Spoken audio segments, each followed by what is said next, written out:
When you first get into model ship building, it's easy to dream big. You picture yourself building the HMS Victory with hundreds of lines of rigging and every perfect detail. Then you open the box, see the mountains of parts and wonder what you've got yourself into. One of the most common mistakes beginners make is biting off more than they can chew. Starting with a kit that's too complex often leads to frustration, half-finished projects, or models abandoned on a shelf. The solution is quite simple: start smaller. There is no shame in building simpler ship with fewer details and a straightforward rigging plan. Many ship modelers will recommend you exactly that. I said this also hundreds of times: smaller ships are better. If you're a beginner, consider the whaleboat of New Bedford, the Sherburne of Vanguard models, the Fife and other smaller builds. By choosing a less complicated kit, you'll actually finish the model,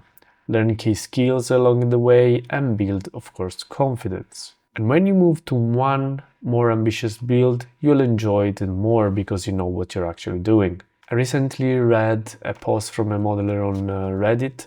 The most important thing is to build a ship that speaks to you. And the second most important thing is to pick a simple rig. Ship modeling is a marathon, not a sprint. The goal is not to impress anyone on how complex your first model is.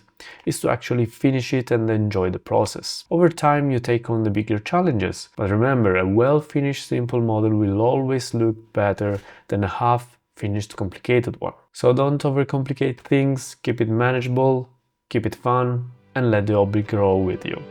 Cheers!